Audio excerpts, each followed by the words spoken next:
Welcome to the class, Sweenor University. I'm Pete, I'm Andre. and today we're going to do some coping, window trim, and use a couple new tools while we're at it.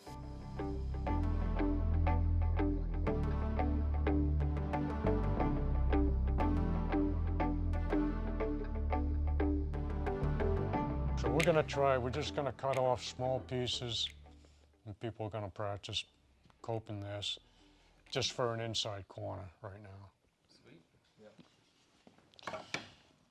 Yeah, so that's what we want to do, is just to get these two to join together neatly without 45 of them. And the advantage of coping over 45 is, this runs continuous to the wall with the cope covering it. So let's just 45 some ends there. Somebody can do this. I got a chop saw behind it. We'll get some more pieces. Want to put some 45s on these? Yeah.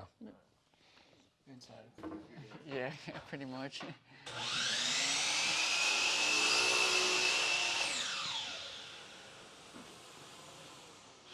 Cope that out and undercut it. Say that would be Hold the, square. Coping saw on a bit of an angle. Yeah, just right. And then that I usually just eye it, but that gets squared over as well. And I'll just draw out my finger. Come over here if you want to. So I'll sometimes, it depends how you want to start. You can start in all different directions.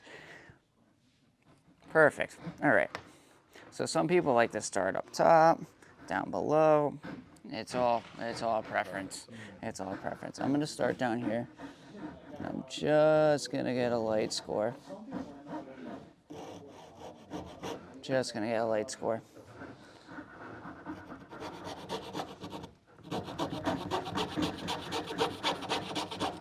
I'm gonna cut that out first.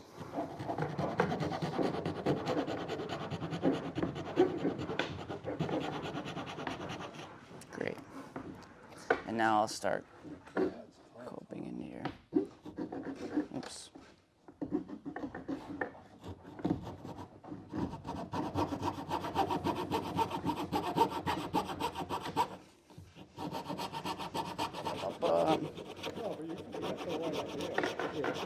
Great.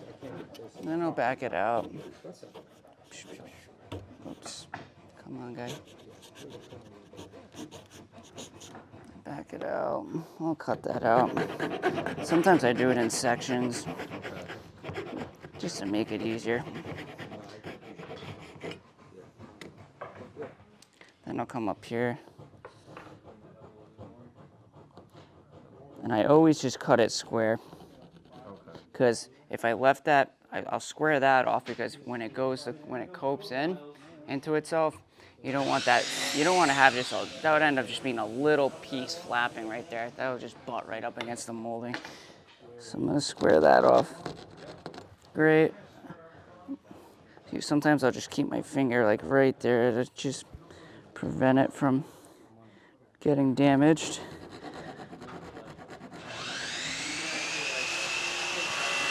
These inside corners are the biggest part of coping. Come in this way. Oh,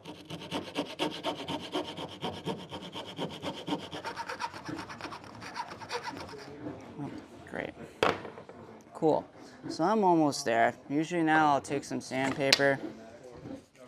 I mean, I have like round files and stuff, but I'll just literally just take my finger and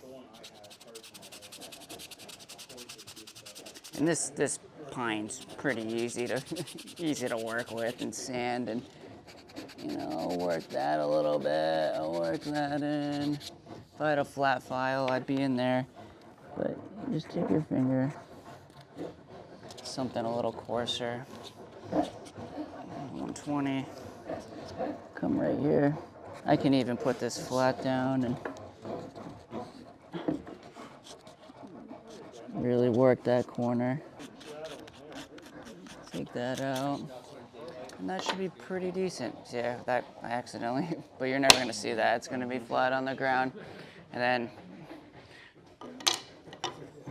there's your coat. That's it. I try to get as much, and with the grinder, it's much easier because Yeah, you that can, makes a you difference, can, the back of it. yeah. But if you're in a pinch, just, just go for it, And that's it. But see how when I cut that 45 off, if I didn't cut that off, there'd just be a little piece flapping over there. And how's a painter gonna fill that? It doesn't matter. Yep. And the same with the bottom. And if you look at it, say we use this as a crown, that's how it would look like on top. That's it. We've got 3 potential either window or door frames here. And we have 3 different techniques for trimming them off that you'll be faced with working on jobs. This one we're just taking a picture frame in it, which means the same molding goes right around. It's 45. And it's very straightforward.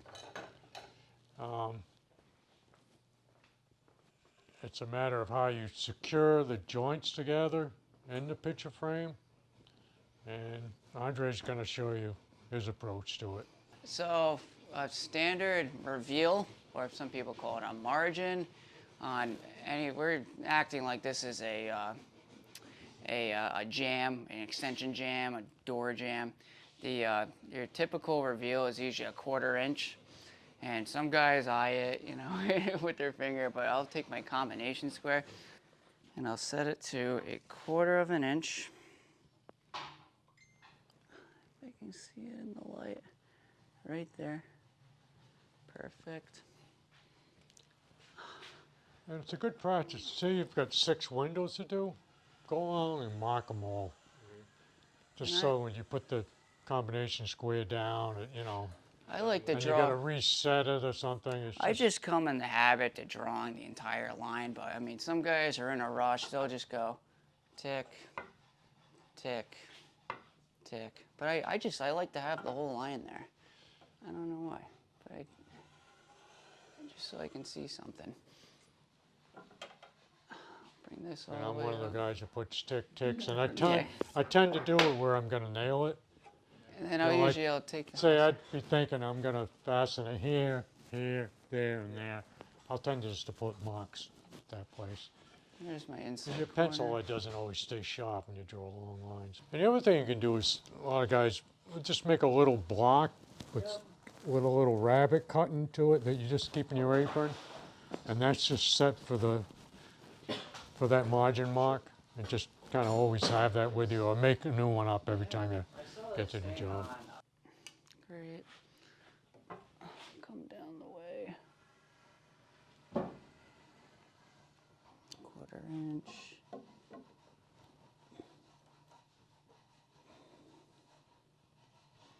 And we just set a 1/4 inch, but there are customers and everything who want a finer margin than that. So it's something you've got to ask, either your project manager or the owner if they're there.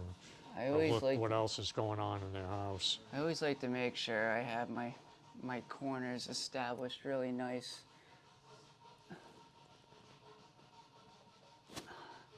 There's my nice corner. Just make sure I have all my 4 corners up here.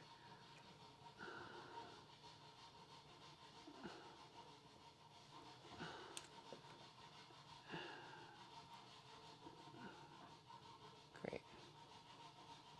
Cool. So I know I have 4 decently sharp corners. And yeah, so now I have a footprint. Basically, I know that this is the danger zone. And this is what I'm going to be nailing my material to. And we're going to be doing all miters. Typically, with a profile like this that has a lot of things going on, you'll always miter it on your joints. Because if you try to butt something like this, it's not going to flow right. The profiles are going to just look weird against each other. And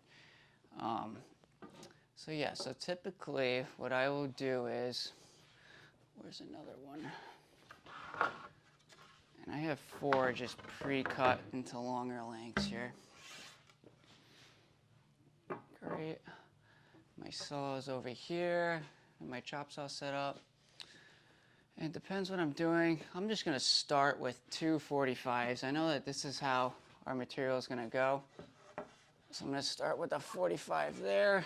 I'm already gonna start marking this. This is my head. Great. Call this my left. And I will cut a 45 into that. And I'll take them into the saw.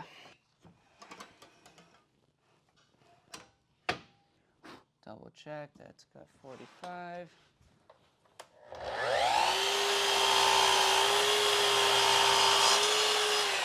Perfect. So I have my first corner cut, my left leg, my header.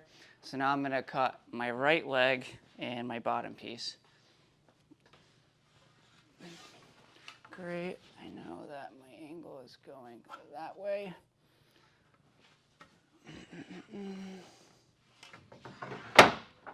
that over. Make the cut.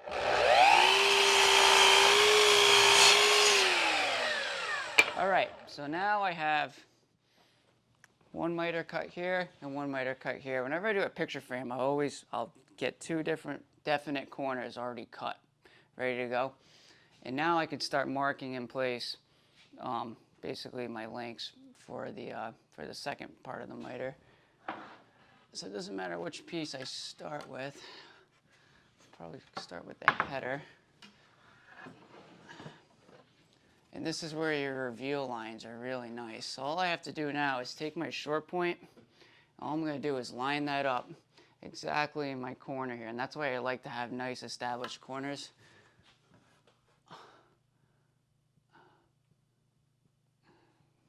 Right there, I'll kind of use my hand as a clamp. I'm just going to bring that up there. Great. And actually, other times too, you can flip it over if that makes it easier for yourself to see what you're doing. Oh, line that inside if I can get it. And I'm just going to mark the other reveal line. That's right where I want to be. Perfect.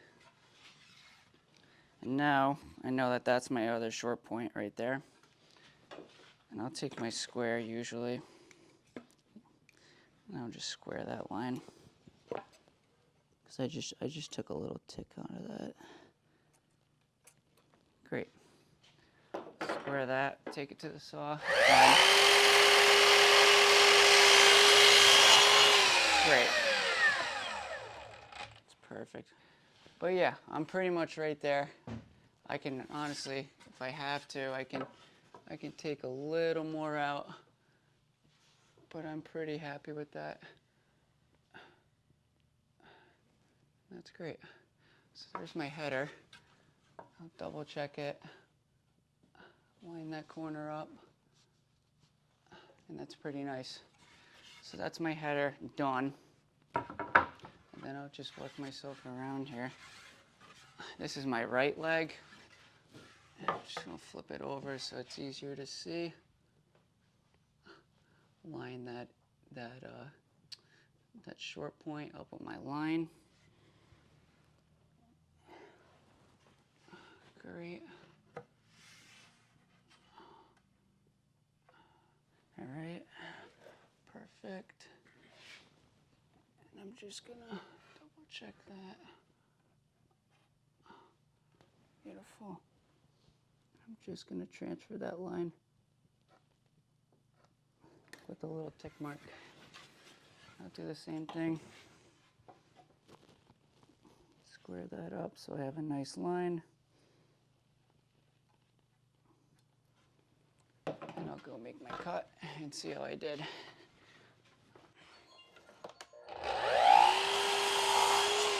I know I can come in a little bit.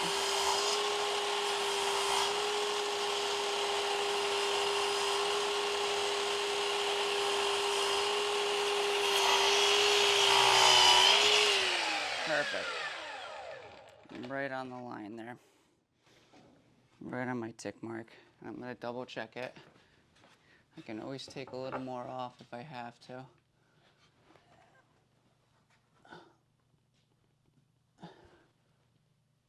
That's pretty much right there. Right there. So, because this is a perfect square, if I was thinking, I would have set a stop block and cut everything, you know, perfectly. But in most cases, most door jambs and extension jambs, some might be a little off, and so that's why I'll just mark each individual part in place, because, you know, sometimes doors are installed out of plumb and jambs are a little different sizes. This leg might be like a shy 16th taller than that side, and vice versa. So I'll just mark every part in place. This is my left side. There's my short point. I'm gonna check it before I go with it. And that looks pretty sweet. I'm loving that. Absolutely loving it. So now we're gonna pre-assemble it. I mean, a lot of guys, if they're in a rush, you know, they'll just nail everything right in place. But it's ideal to pre-assemble and have a nice strong joint.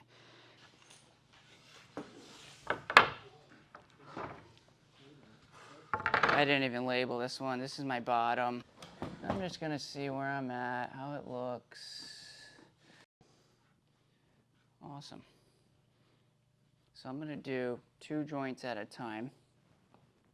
Just how I cut them. I'm gonna do the joinery for this corner and do the joinery for this corner first. And I'm gonna be using the plate joiner or biscuit joiner. Awesome.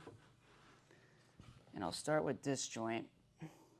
And I'm gonna try to get my biscuit to come somewhere in this part of the material. About right here. That's where I want it, because I'm gonna be able to get a screw in the top, and that'll be pretty strong, and then the biscuit will add some strength in the lower part of the joint. Great. So I'm gonna get the miter perfect how I like it. Looks great. I'm just gonna draw a line, a little tick mark there. Awesome. And I'm gonna do the same over here. Get that nice where I like it. I'm gonna draw a line right there. What does that tick mark represent? That tick mark is going to be for where I align my biscuit joiner. And so with the biscuit joiner, I am not going to be able to use it like this. There's too much going on, so I'm going to have to cut it on the back side. So what I'm going to do is just transfer that line, that little tick that I made, to the back side of the material. Using my friend Mr. Combination Square. I'm just going to transfer that line down.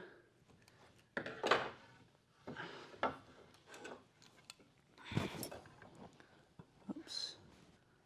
And there it is.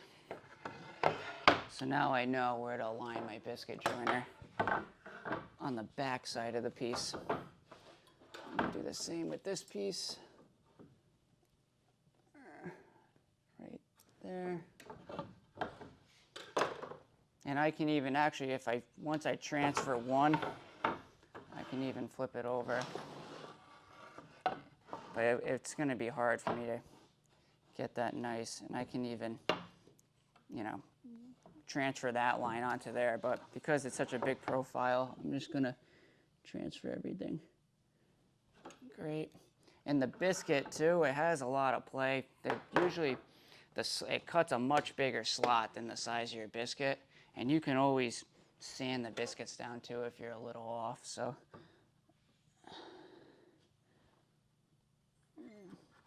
great. Cool. Now I can start using my biscuit joiner. I have it set for a number 10 biscuit. I goes 0, 10, and 20. Those are the sizes for biscuits. 10's like the medium-sized one.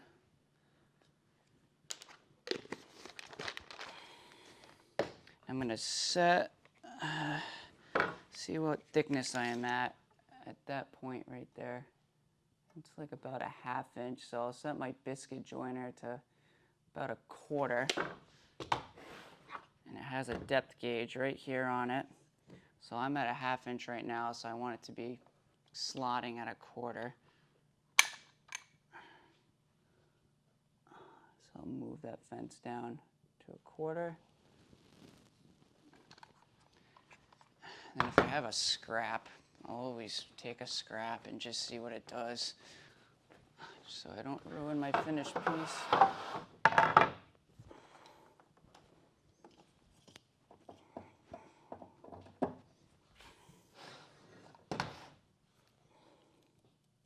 And if you find your biscuit joiner is like, see, that's not a continuous flat profile. You might want to make up a shim or something that would fit in that, you know, that 6, whatever. It might be all right. But sometimes it doesn't ride equally on the outside and the inside of that thing. And that's pretty good. It doesn't have to be dead nut center, as long as you're putting your fence of the plate joiner on the same side of the material. It's going to come out the same on each time, even if this shoulder is an 1/8 inch smaller than that shoulder. So now I'm going to cut my biscuits, and now all I'm doing is lining up my line with this center line right here that's drawn on the biscuit joiner. And there's also a center line if you just look into the biscuit joiner as well. So they make it really easy for you.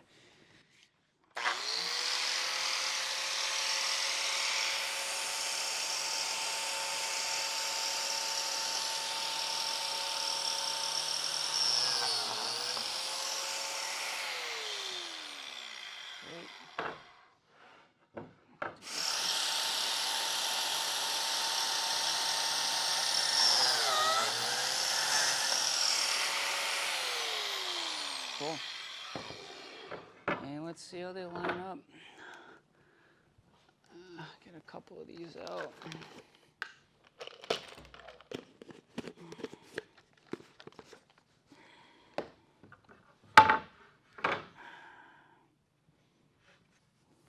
Great. That's one biscuit.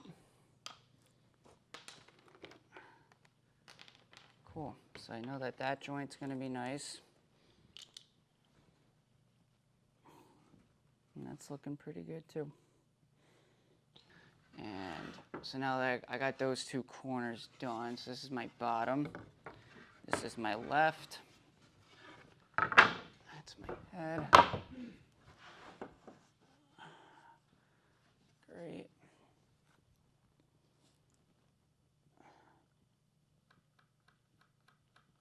Make the mark.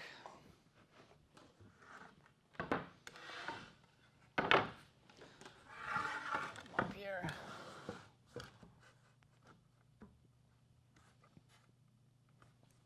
Make the mark. Transfer it down.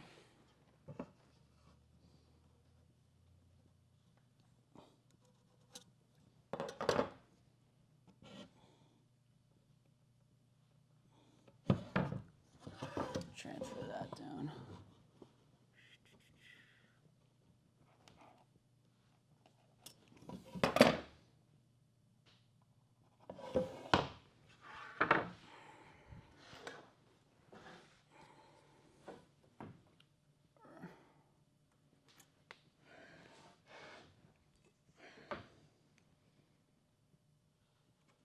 Great. And transfer that. Transfer that. Beautiful. Grab the plate joiner.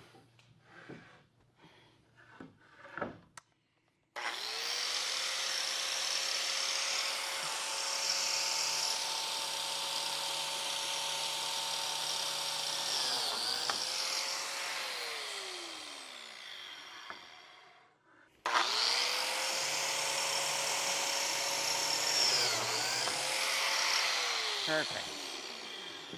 That's great. So at this point, I would be gluing the biscuits into the slots. And then what I also like to do, I found out about these things a couple years ago. These are called like pinch dogs, I think they call them. And basically, just tap them in.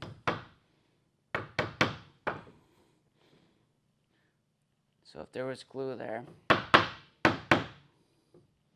basically just keep that joint nice and tight. It's just a nice, fast way of doing things, especially if you're just using biscuits. And now, I'll take my drill. Right, yeah.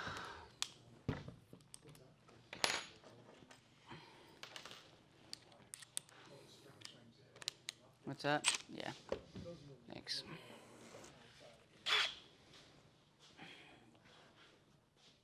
I'll pre-drill a little pilot hole there. I'll take a GRK screw.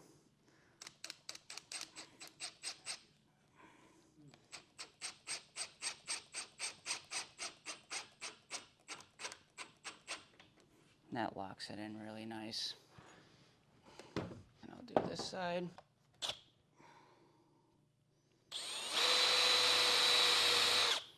And now all I have to do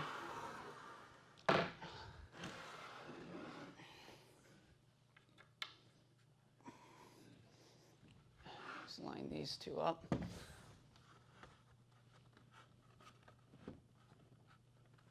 Great.